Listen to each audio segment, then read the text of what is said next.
बिस्मिल्लाहिर्रहमानिर्रहीम। अस्सलाम वालेकुम मोहतरम सामीन, अल्लाह पाक से दुआ है कि आप लोग हमेशा खुश रहें। पाक हज ऐप नई अपडेट, आज़मीन हज के लिए बहुत सारी खुशियाँ और खुशखबरियाँ दी जा रही हैं। मोहतरम आज़मीन हज 2026 में जाने वाले के लिए वजारत मजहबी अमूर की तरफ से एक अहम ऐलान कर दिया गया है कि वो आज़मीन हज जिन्होंने अभी तक अपनी पाक हज ऐप अपडेट नहीं की है फ़ौरन कर लें, क्योंकि इस पाक हज ऐप की नई अपडेट में आपको बहुत ज़्यादा खुशखबरियाँ मिलने वाली हैं। इसमें सबसे पहले एक तो मुख्तलिफ बीमारियों में मुब्तला जो आज़मीन हज होंगे उनके लिए एक मेडिकल फॉर्म है वो जमा कराना होगा इस नई अपडेट के अंदर।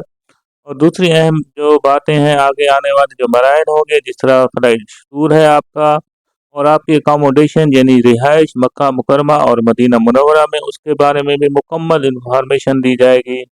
मोहतरम आज़मीन हज 2026 में जाने वाले अल्लाह पाक से दुआ है कि अल्लाह पाक आपके हज को हज मकबूल और मबरूर फरमाए। आमीन सुमा आमीन। कमेंट्स में आमीन रख दें, क्योंकि कबूलियत का वक्त होता है और माह रमज़ान के आखिरी अशरा है। अल्लाह ताला हर दुआ को कबूल फरमाता है। मोहतरम आज़मीन हज, आज की इस वीडियो में आपको तमाम तफसीलात मुहैया की जाएंगी। वीडियो को लाइक करना मत भूलें और दोस्तों के साथ इसको लाजमी शेयर कर देना है। आखिर तक लाजमी देखें, आपको बहुत अच्छी इन्फॉर्मेशन इसमें जो आज़मीन हज है 2026 में जाने वाले उनको मिल जाएगी।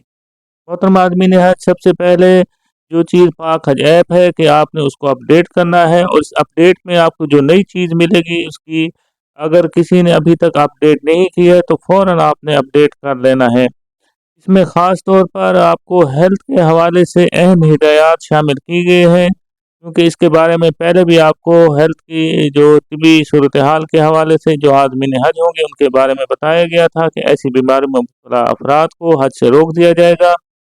लिहाजा बाकायदा तौर पर अब इसका बाकायदा एक नोटिफिकेशन भी जारी कर दिया गया है और पाक हज ऐप में बताया गया कि जब आप पाक हज ऐप खोल लेते हैं तो सबसे पहले आपको एक सामने एक नोटिस नज़र आता है जिसमें लिखा होता है कि सऊदी अरब में हज के दौरान कुछ पेचीदा बीमारियों में मुब्तला अफराद को सफ़र की इजाज़त नहीं होगी। यहाँ ये बात भी वाज़ेह है कि ये कोई नई बात नहीं है, इसमें आपने घबराना या परेशान होने की भी ज़रूरत नहीं है। इसके अलावा देखें, हिदायत में जो दी गई है वजारत की जानिब से, ये हिदायत आपको पहले सितंबर में जारी की गई थी। हेल्थ पॉलिसी में भी ये शामिल थी। इसके बाद भी ऐलान किया गया था कि जो आदमी इन बीमारियों में मुबतला हैं वो अपना लाजमी रिफंड हासिल कर लें, क्योंकि उनको नहीं जाने दिया जाए। उम्मीद है ऐसे अफराद बर वक्त ये अमल मुकम्मल कर लिया होगा। तकरीबन देखें 15 से 20 दिन पहले भी पाक हज ऐप में इन्हीं बीमारियों के हवाले से मजीद जो है आपको नोटिफिकेशन भी आया था कि अगर इन अफराद को सफ़र करने की इजाज़त नहीं होगी अगर वो इन बीमारियों में खुदा न खास्ता मुब्तला हुए तो। अब वो कौन कौन सी ऐसी बीमारियां हैं देखें, एक तो है एडवांस स्टेज यानी कैंसर की आखिरी जो स्टेज होती है ऐसे में मुब्तला अफराद को। दूसरा देखें, इसमें शदीद जो दिल के अमराज होते हैं, मसलन जिन्होंने बाईपास कराया होता है या जिनकी हालत इंतहाई कमज़ोर होती है, और गुर्दों के वो मरीज़ भी जिनको जो डायलिसिस पर होते हैं, क्योंकि हफ्ते में 2 से 3 डायलिसिस लाजमी ज़रूरत होते हैं ऐसे मरीज़ों के लिए, लिहाजा इनको भी इजाज़त नहीं होगी। शदीद जो लंग्स यानी फेफड़ों के अमराज में मुब्तला होते हैं, चेस्ट इन्फेक्शन होते हैं जिनको बहुत ज़्यादा यानी शिद्दत के लिहाज से होते हैं, और इसके अलावा अहम बीमारियां होती हैं जिनमें असाबी बीमारियों में शामिल हैं और शदीद मसला होता है जिगर के एडवांस में, यानी जिगर की आखिरी स्टेज हो अगर खुदा ना खास्ता ऐसे मरीज़ को भी। और ख़वातीन आज़मात के लिए जो आखिरी 3 माह में यानी मौजूद ख़वातीन होती हैं हमल के दौरान यानी प्रेग्नेंट होती हैं, तो उनके जो है इनको इजाज़त नहीं होगी।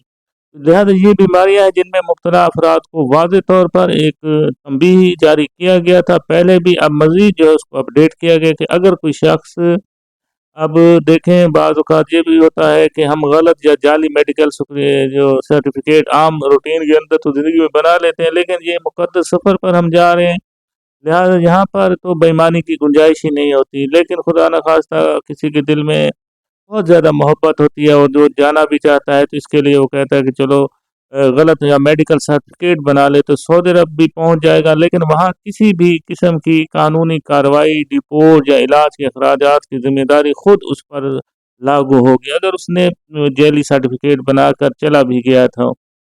لہٰذا وزارت اس کے بارے میں انہوں نے کہا ہے کہ بالکل ذمہ دار نہیں ہوگی، لہٰذا اگر کوئی ان بیماریوں میں مبتلا ہے تو بہتر ہے کہ وزارت سے رابطہ کرے اور ان سے مناسب رہنمائی حاصل کر لیں۔ اب دیکھیں میڈیکل فارم جو ہوگا وہ کس طرح بنیادوں پر لیا جا رہا ہے، آپ سے یہ فارم احتیاطی بنیادوں پر بھی لیا جا رہا ہے۔ اس کے مطابق دیکھیں کہ آپ وزارت سے تصدیق بھی مزید کر سکتے ہیں۔ اس فارم میں جو ہے آپ نے سچائی سے معلومات دینا بہتر ہے۔ اب دیکھیں کون کون سی اہم معلومات جن پر آپ نے ٹک کرنا ہے وہ فارم کے اندر، اگر حج جیسے مقدس سفر کی بنیاد ہو غلط بیانی بھی رکھی جائے تو نامناسب نہیں۔ فارم میں شامل چند عام بیماریاں ہیں، مثلا دیکھیں ذیابیطس یا ڈائبٹیس شوگر ہے، اگر ہے تو یس کریں، نہیں ہے تو نو کر دیں، کوئی مسئلہ نہیں ہے۔ اس کے علاوہ ہائی بلڈ پریشر جو ہے اگر ہے تو یس کریں۔ دل کی ہلکی بیماری اگر کنٹرول میں ہے تو ذکر لیں، یعنی آپ نے سچائی کو لازمی رکھنا ہے۔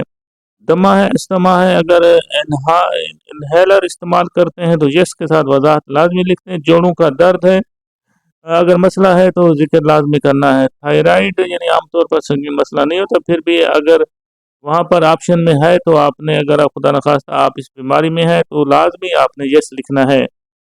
اگر کوئی بیماری پہلے تھی یا مکمل ٹھیک ہو چکی ہے تو اسے لکھنا بھی ضروری نہیں ہے۔ یعنی آج کی جو موجودہ حالت کے اندر آپ نے اپنی اصل حالت جو جس میں ہے آج آپ صحت مند ہیں، اگر پہلے جو بیماریاں تھیں اب نہیں ہیں تو الحمدللہ لکھ دیں، تاکہ آپ کی جو الحمدللہ ہوگی وہ کام بھی آ سکتے، کیونکہ آپ اپنی ادویات بھی ساتھ لے کر جائیں گے اور یہ عام بیماری حج کی ادائیگی میں رکاوٹ نہیں۔ یہ ایک فائدہ اس سے یہ بھی ہوتا ہے کہ وہاں پر خدا نخواستہ آپ ان بیماریوں میں اگر خدا نخواستہ مبتلا ہیں، وہاں پر آپ کے جو کارڈ ہوگا وہاں پر یہ لکھا جائے گا، اور خدا نخواستہ کسی بھی مسئلے پر آپ اس بیماری میں مبتلا ہو جاتے ہیں اور وہ جو آپ کی ابتدائی طبی امداد دینے والا اس کو اندازہ ہو جائے گا کہ کس چیز کا مریض ہے، تو اس لیے یہ سچائی کے ساتھ آپ نے اس فارم کو فل کرنا ہے۔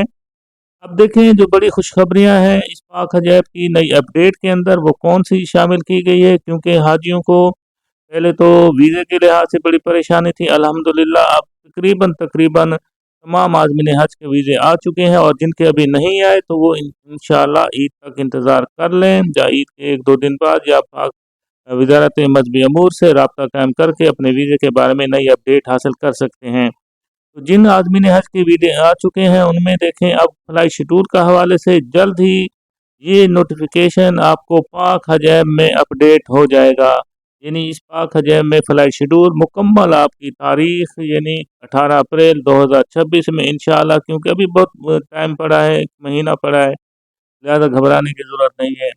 اور دوسرا اس میں پاک حج ایپ میں آپ کو اکاموڈیشن کے حوالے سے، رہائش کے حوالے سے مکہ مکرمہ میں آپ کی بلڈنگ، کمرہ نمبر وغیرہ بھی اسی ایپ پر آپ کو آسانی سے ظاہر ہو جائیں گے۔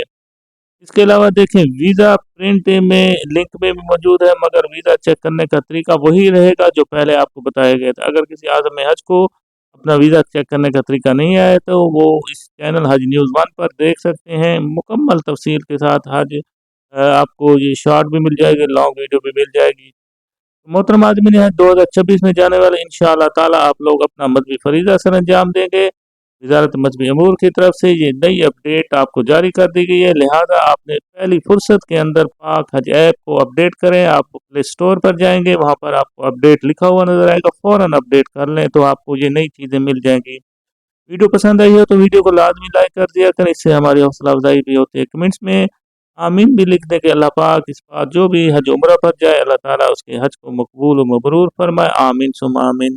اللہ پاک ہم سب کا حامی ناصر ہو۔ اللہ حافظ۔